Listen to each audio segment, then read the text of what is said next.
La primera vez que me hablaron del sanatorio de Valnegro fue en una sobremesa de pueblo, de esas que huelen a tomillo pisado, a pan recién cortado y a brasas que ya no arden pero siguen calentando la punta de los dedos.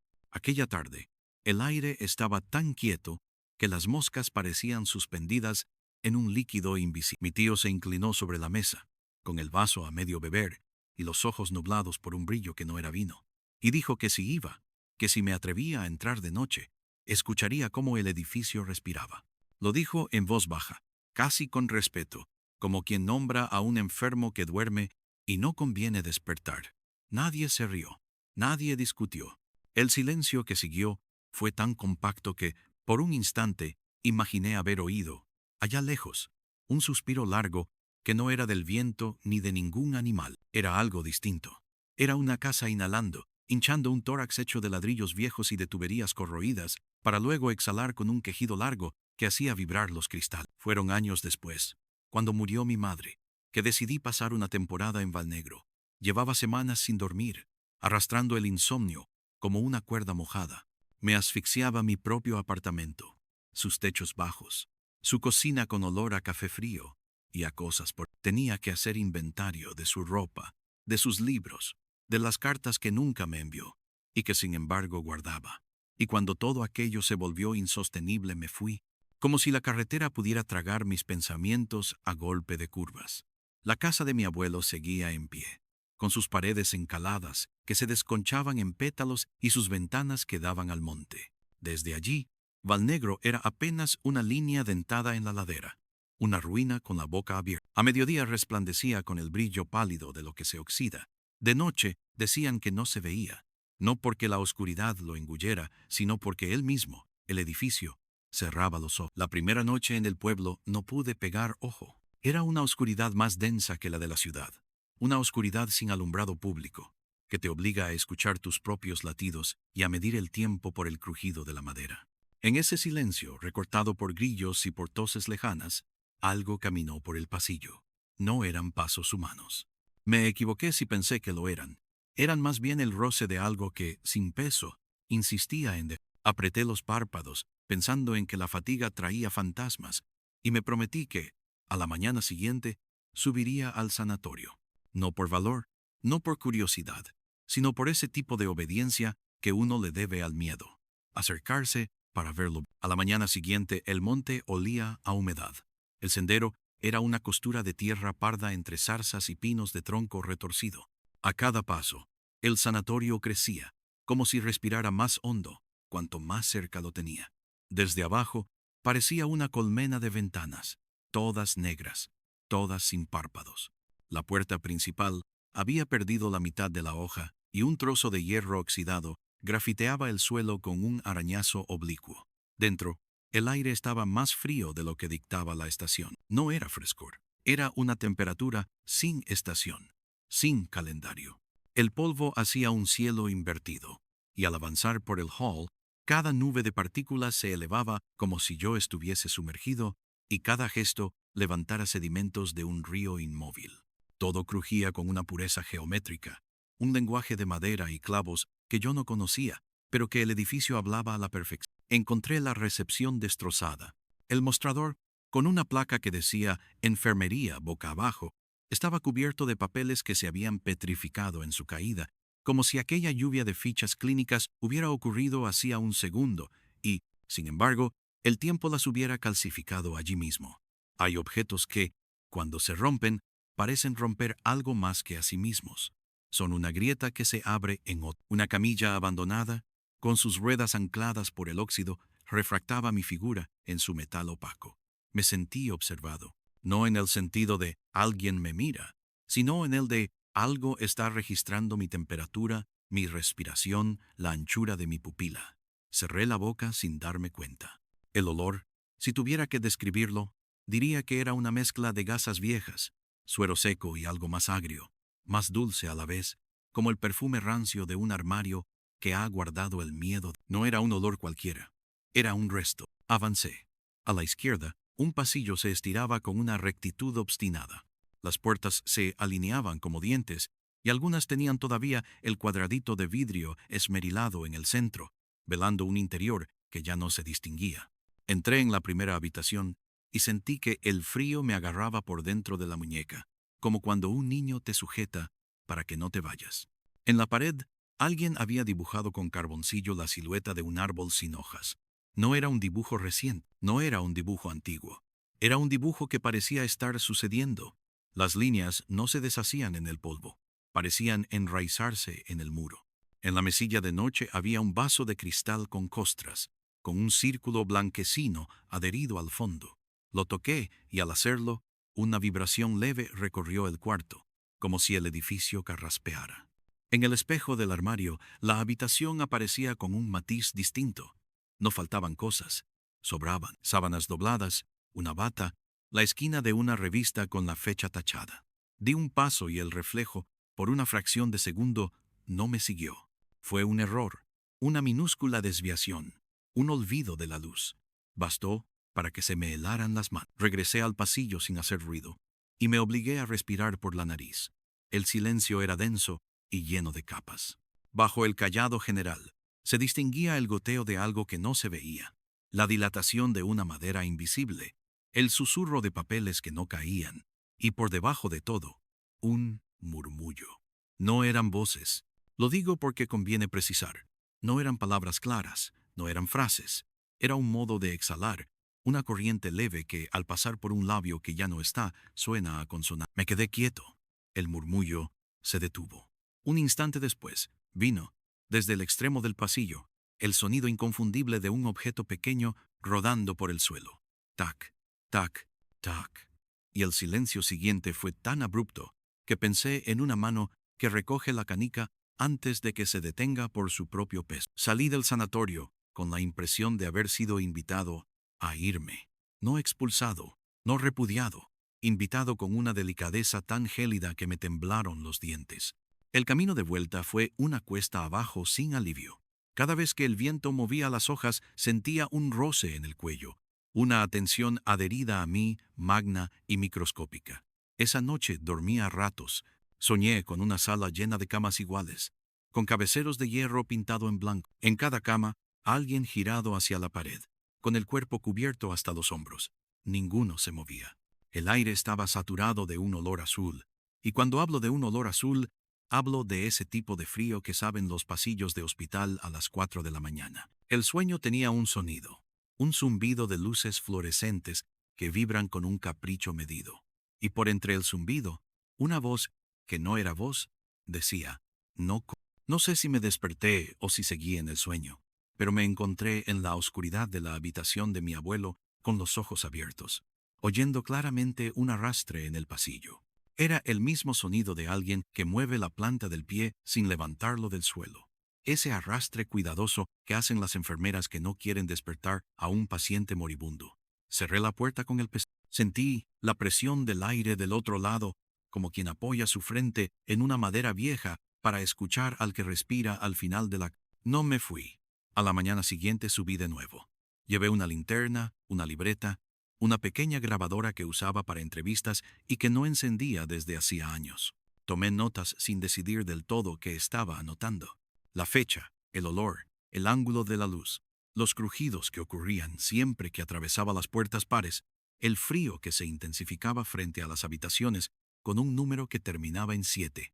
No era superstición, era una observación lenta y, a su modo, clínica. Comencé a registrar los sonidos con la grabadora, sobre todo esos murmullos que parecían decir sin decir. Cuando me detenía, el murmullo se callaba. Cuando me ponía a andar, reanudaba su curso. Parecía seguir el ritmo de mis pasos, ajustarse a mi respiración.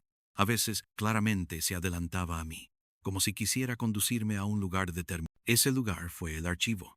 La puerta se inclinaba hacia afuera porque una bisagra había cedido. Al empujar, el olor cambió. No era ya gasas, ni metal, ni agua estancada. Era papel mohoso, tinta que se ha convertido en sombra. El suelo estaba alfombrado de formularios, de carpetas de cartón con gomillas cedidas, de nombres escritos a mano con una caligrafía que he visto en certificados de defunción y en recetas. Me agaché. Las fichas estaban ordenadas por apellido. Vi fechas que ya no pertenecen a nadie. Había marcas con lápiz rojo en algunas entradas. Una cruz, dos cruces, la palabra Aislamiento. La grabadora, en mi bolsillo, comenzó a emitir un ruido blanco, como si respirara por sí misma. La saqué y la dejé sobre la mesa, con el rec encendido. Al principio, nada. Luego, un pequeño clic, como el de una uña golpeando un vaso. Otro más. El aire se puso pesado. Se cargó de un olor dulzón. Dulzón como el de una fruta que está a punto de pudrirse y brilla más por eso. Sentí la lengua amarga. Sobre la mesa había un libro de guardias. Pasé páginas con el cuidado con que uno toca la piel de un recién nacido, temiendo romper algo. A partir del mes de noviembre de 1978, las notas se hicieron erráticas. Las fechas no seguían el orden. Los nombres se repetían con otro. Alguien había subrayado en azul, con una línea que se hundía en el papel por la fuerza, las palabras cierre, protocolos.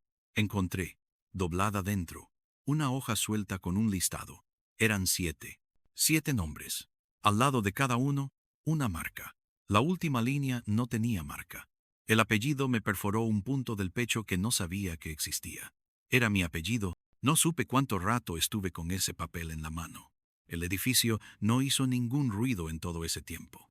Solo mi respiración y el sonido tenue de la cinta en la grabadora. Cuando por fin levanté la cabeza, vi que todo había cambiado ligeramente de sitio. No puedo explicarlo de otro modo. El quicio de la puerta, el ángulo de la mesa, incluso la profundidad del estante, parecía haber pivotado unos grados, como si la habitación hubiera girado alrededor de un eje secreto. Me invadió una lucidez sin aire, la convicción de que estaba exactamente donde me querían, rodeado de palabras que alguien no pudo pronunciar a tiempo y que ahora, por mi boca, tendrían la oportunidad de hacerse sonido. Lo supe con una certeza infantil, absoluta, que no requiere demostración. Seguí leyendo. Había entradas escritas por una mano que temblaba, pero que repetía su caligrafía como un gesto aprendido a fuerza. La frase «no es contagioso» aparecía y reaparecía como un conjuro que no funciona. Al margen, en letras diminutas, cerrarles la puerta, no mirar. En diciembre, un incendio en el ala norte. No hubo muertos, decía, pero la tinta, de tan apretada, parecía gritar lo contrario. En enero, una nota breve y fría. Transferencias suspendidas. Las últimas anotaciones se convertían en dibujos, líneas, espirales, rectángulos con una puerta y un punto en el interior, a modo de ojo. Volví a la hoja de los 7 nombres. Toqué el mío con la punta del índice, y al hacerlo, la grabadora chirrió como si algo presionara de golpe todos sus botones. El murmullo se elevó lo bastante como para distinguir una cadencia, un compás irregular que no era idioma, pero que se aproximaba a un ritmo respirado. Apreté los dientes para que no castañetearan. Tenía la boca seca. A mi izquierda, algo se deslizó con prisa por el suelo, como una sombra atravesada por una corriente de aire que nadie había. No quise volver al día siguiente, pero fui. Comencé a sentir, en la casa de mi abuelo, pequeñas alteraciones del orden. Cosas que yo no recordaba haber dejado así, y que probablemente sí había dejado así, pero que al verlas me provocaban un temblor fino en el estómago. La cuchara que amanecía en la mesa cuando yo sabía que la había guardado en el cajón. Una silla ligeramente desplazada. El grifo del baño, apenas abierto, dejando caer un ritmo de gotas que parecía más escritura que... Y en sueños, la voz que no era voz, ahora más cerca, pegada a mi oído como una respiración. No corras. Me levantaba con olor a desinfectante metido en la nariz. En el espejo, mis ojos tenían la misma opacidad que los cristales del sanatorio. Empecé a hablar en voz alta en el sanatorio. Decía cosas sin importancia, como se le habla a un niño para que no tenga miedo. Ya he llegado. Hoy no hace tanto frío. Vengo a leer, si te parece. Después, sin proponérmelo, comencé a pedir permiso. ¿Puedo abrir esto? ¿Puedo tocar? El murmullo parecía ajustar su volumen, como si el edificio, o lo que actuaba a través de él, me respondiera con una aprobación milimétrica. Volví al archivo, dejando la grabadora sobre la mesa, y leí de nuevo los nombres. No sé cuánto tiempo estuve allí. Las horas, en Valnegro, se estiran con una paciencia de enfermo. A veces, sin darme cuenta, sincronizaba mi inhalación con la exhalación profunda del edificio. Sucede. Uno se ajusta al ritmo de quien ama o de quien teme. En una carpeta sin etiqueta, encontré una fotografía pegada a una cartulina. Era una foto de grupo, de las que se toman en verano, con el sol hirviendo la sien. Enfermeras, un médico con el ceño apretado, una señora del pueblo con un vestido floreado y, en una esquina, un niño con una cometa. No debía estar ahí. Su ropa era otra época, o quizá era la misma, y mi mirada confundía los años. Detrás, escrito con tinta azul: Fiesta de San Miguel, antes del cierre. Miré a cada rostro como se mira a los muertos en las fotos, esperando que parpadeen. Los ojos del médico apuntaban un poco a la derecha de la cámara, como si viera a alguien fuera del cuarto. A su lado, la enfermera más alta llevaba un broche con forma de cruz que, bajo la luz inclemente de un sol que ya no existe, brillaba con la obstinación de lo peor. Fue la cuarta noche cuando las cosas cambiaron de naturaleza. En mitad de la madrugada, me despertó el sonido de la grabadora encendiéndose sola en el salón. La había dejado en el sanatorio. O eso creía. Me quedé sentado en la cama, con la sangre martillando las sienes, y escuché. La cinta comenzó a girar, y en el cuarto se instaló ese zumbido que solo los aparatos viejos saben hacer. Un zumbido que no pertenece a la electricidad, sino a otro tipo de rotación. Luego, mi voz, o una voz que hacía el papel de la mía, dijo muy claro: «No corras». Me quedé helado. No grité. No me moví.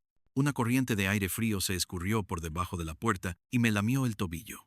Tenía el gusto de la aspirina. El zumbido cesó de golpe, como si alguien hubiera presionado el stop con rabia. Volví a acostarme con el cuerpo paralizado por una obediencia antigua, la del paciente que hace lo que el médico ordena sin que haga falta explicarlo. Al día siguiente, subí sin desayunar. El pasillo central estaba más oscuro, pese a que el sol entraba por donde siempre. La atmósfera se había enrarecido con un matiz de tormenta. Noté cómo la piel del antebrazo se me erizaba, no por el frío, sino por ese tipo de proximidad que tiene el trueno cuando aún no se ha anunciado. Entré en el archivo. La grabadora estaba en su sitio, con el cable viejo enrollado como una serpiente dormida. Me acerqué a la ventana, que daba al patio interior, y vi, sobre las baldosas levantadas, una bata blanca. No estaba arrugada por el azar. Estaba tendida con una deliberación dócil, como si alguien la hubiera dejado ahí para secarse.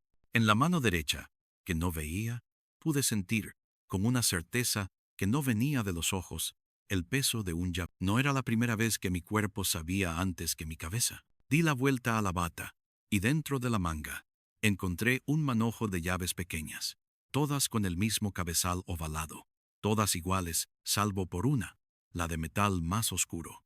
La sostuve. El frío que emanaba no era temperatura, era memoria. Detrás de mí, el susurro se hizo palabra por primera vez. No del todo, pero lo suficiente para dejar un surco. Abre. No me giré. No quería darle el gusto a lo invisible de verme obedecer tan deprisa. Aún así, mi mano ya iba hacia el bolsillo. Lo que se había insinuado desde que vi el edificio por primera vez, e incluso desde mucho antes de verlo. Cuando mi tío dijo que Valnegro respiraba, emergió con una nitidez que casi hizo daño. Había una puerta que me estaba esperando desde antes de que yo naciera. No tenía que buscarla. Ella me había encontrado. Caminé hacia el ala norte. La puerta estaba al final del corredor, detrás de un biombo carcomido. No estaba señalada. Ningún cartel. Ningún número. Solo un marco que parecía más estrecho que los demás.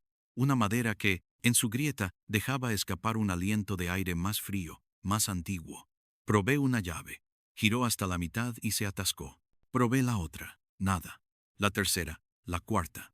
La que era más oscura, evitó mi mano. Como si el metal tuviera una preferencia propia. La sostuve. Pesaba más de lo que le correspondía. La inserté con una lentitud que no fue mía. Al girarla, un escalofrío me recorrió el brazo hasta el hombro, hasta la nuca. La cerradura hizo un sonido tan íntimo que me pareció indecente, como si hubiera invadido un acto secreto. La habitación era pequeña. Olía a agua estancada y a una colonia barata que se había vuelto en el suelo hace décadas. Algo en mis oídos cambió. Un timbre. Una vibración. No había ventanas. La luz entraba por una rejilla alta, sucia, que filtraba el exterior en un tono morado. En el centro, una cama con correas, y sobre ella, algo cubierto por una sábana. No era un cuerpo. Lo supe al instante. Era la forma de un cuerpo. El molde de una ausencia. Me acerqué. La sábana se pegó un poco a mis dedos al levantarla, como si tuviera electricidad. Debajo, nada. Nada salvo una hendidura en el colchón. Una forma humana tallada por alguien que no pesaba, o que pesó tanto tiempo que dejó su gravedad ahí, en negativo. Sobre la mesilla, una fotografía girada boca abajo. La levanté. Era la misma foto de la fiesta de San Miguel, pero recortada. Solo el médico, la enfermera del broche y un espacio vacío a la... Detrás, mi apellido escrito con prisa, con una tinta que manchó al secar. El murmullo, de golpe, se convirtió en un nombre. No lo repetiré, no por pudor, sino por miedo a que escribirlo le devuelva el camino. Era un nombre que no me pertenecía, y sin embargo sentí que respondía a él desde algún lugar hondo de mi garganta. La luz se contrajo. Sentí la habitación recién respirar. El aire me golpeó el rostro con una ráfaga fría que olía a hierro y a gas. Y, en ese mismo instante, unas manos que no eran manos, un contacto que no era carne, me empujó la pecho y me tumbó en la cama con una precisión insoportable. No hubo violencia, hubo eficacia, y eso fue peor. Las correas, que parecían inservibles, rodearon mis muñecas. La piel chilló por dentro, como si sobre ella se hubiera acercado una llama sin tocarla. Cerré los ojos. A veces, uno cree que, si cierra los ojos, disminuye la superficie por la que puede entrar el miedo. No sirve. La voz habló. Esta vez no eran murmullos ni exhalaciones. No tenía origen espacial. Estaba pegada a mis dientes desde dentro. No corras, dijo. Pero no era una orden para mis piernas. Era un diagnóstico. No corras. Y vi, como si un espejo se me hubiera puesto dentro de los párpados, una sucesión de imágenes que se amontonaban sin orden. La sala llena de camas, las respiraciones sincronizadas por un miedo común, la puerta del archivo cerrándose con un clic que selló algo más que papeles, la enfermera del broche mirando un reloj que ya no funcionaba, el médico mojando la pluma en tinta con los dedos manchados de otra cosa. El incendio, las llamas arrinconadas por las paredes como animales que no saben salir, el humo llenándolo todo sin prisa, las ventanas que no se abren, el silencio que siguió, un silencio elástico, roto solo por un golpe seco, al otro lado de la puerta. Un golpe, otro más apagado. No corras, porque ya no había dónde. No corras, porque quien corría se quedaba solo. No corras, porque el edificio aprendió a respirar con pulmones prestados, y no conviene descompensar su ritmo. Abrí los ojos, y el techo se me vino encima sin caerse. El murmullo volvió a su cauce, pero ahora, con cada sílaba, anclaba. El miedo había pasado de un estado gaseoso a otro más sólido, más utilizable. Supe que no quería hacerme daño. No en el sentido humano del daño. Quería, con una obstinación limpia, que yo terminara algo, que firmara un documento que nadie firmó, que pronunciara un nombre que nadie pronunció, que completara una marca junto a un apellido que quedó sin cruz. Lo supe con una claridad que me abrió el estómago por dentro. Asentí. Nadie me veía. Nadie tenía ojos. Pero el asentimiento fue entendido, porque las correas se aflojaron con una delicadeza cortante, y pude incorporarme con la espalda mojada por un sudor que olía a sal de hospital. Salí de la habitación sin cerrar con llave. Caminé por el pasillo con los oídos tensos al límite. Dejé la grabadora en el suelo. Me di cuenta de que mis pies, desobedientes, no tocaban igual las baldosas. Cada paso parecía calcar un paso anterior que no era mío. Di gracias en voz baja, y no por educación. Lo hice como uno se disculpa al cruzar por entre cama y cama en la madrugada de una guardia. Regresé al archivo y, con la misma pluma oxidada que encontré en el cajón, marqué una cruz junto a mi apellido. No una cruz grande, teatral, una cruz pequeña, exacta, como las otras. El metal manchó apenas el papel. Parecía que la tinta venía desde abajo, desde la fibra misma. La marca completó un círculo que no conocía. El edificio, saciado, exhaló con un suspiro que me hizo vibrar dentro de los huesos. El aire recuperó una temperatura que se reconocía humana. Por primera vez desde que entré, tuve. Esa tarde, bajé al pueblo con una sensación de haber salido de una iglesia en la que no cree uno, pero en la que, sin embargo, se ha arrodillado. No conté nada. Al poner la llave en la puerta de la casa de mi abuelo, noté el hierro tibio. Dentro, todo estaba exactamente como lo había dejado. salvo la cuchara sobre la mesa, que ya no estaba. Sonreí sin ganas. Al abrir el grifo, el agua no cayó. Era un silencio redondo, casi perfecto, roto solo por el roce leve de la goma en... La noche vino a posarse sin aplomo. Me acosté con la sensación de haber trasladado una carga de un lugar a otro, de haber convertido el aire en otra cosa. Soñé con la fiesta de San Miguel, con cometas que no necesitaban viento, con broches de cruz que ardían por dentro. Desperté a medianoche con la certeza, no el pensamiento, la certeza de que alguien estaba sentado a los pies de mi cama. No moví la cabeza, no me atreví. Vi con los ojos clavados al techo la sombra que no era sombra. Olía a colonia barata, a agua, a algo agrio, que sin embargo me recordó el aliento de mi madre cuando estaba enferma. La voz dijo, desde adentro, gracias. Y luego, como quien pide agua desde una sequedad de años, quédate. Me quedé. Pasaron días, semanas. Aprendí a medir la respiración de Valnegro desde la plaza del pueblo, con las manos en los bolsillos. Empecé a subir con menos miedo y más reconocimiento, como quien visita a un pariente del que no se habla. Llevaba pan, dejaba trozos en el mostrador de enfermería, y aunque sé que el pan se endurece rápido, juraría que el mío amanecía siempre con una miga apretada, como si alguien con manos muy limpias hubiera presionado la cortina. Leí todos los nombres del archivo, los memoricé, pronuncié los que estaban mal escritos para devolverles las sílabas que les faltaban. Descubrí que había puertas que no se abrían, pero que a veces, al pasar, una ráfaga de aire colado por el quicio me levantaba el pelo a la altura de la nuca. A veces, lo admitiré, lloraba sin motivo, con una falta semejante a la víspera de San Miguel. Pensé en la foto. La bajé conmigo al pueblo y la dejé sobre la mesa, junto al pan y al vaso de vino. La luz de la tarde se estaba retirando de los marcos como una marea. Escuché un roce en el pasillo, ese arrastre cuidadoso que conocía. La cuchara volvió a su sitio sin ruido. No corras, dijo la voz. Y ya no era una orden ni un diagnóstico. Era una despedida. El aire dejó de saber. Dormí entero por primera vez en meses, con un sueño denso como un pan recién horneado. Al levantarme, entendí sin dolor que debía irme del pueblo. No porque el sanatorio me rechazara, no porque la casa de mi abuelo me pesara. Tenía que irme porque ya me había quedado, ya era de allí, y hay pertenencias que se honran con distancia. Empaqué las cosas con calma, limpié la casa como quien devuelve una habitación de hospital en la que ha estado internado. Antes de cerrar, me quedé quieto en el umbral, esperando quizá un signo. No vino nada. Oh sí, el silencio exacto, el que se parece a una sábana sin arrugas. Bajé la llave despacio y no miré atrás.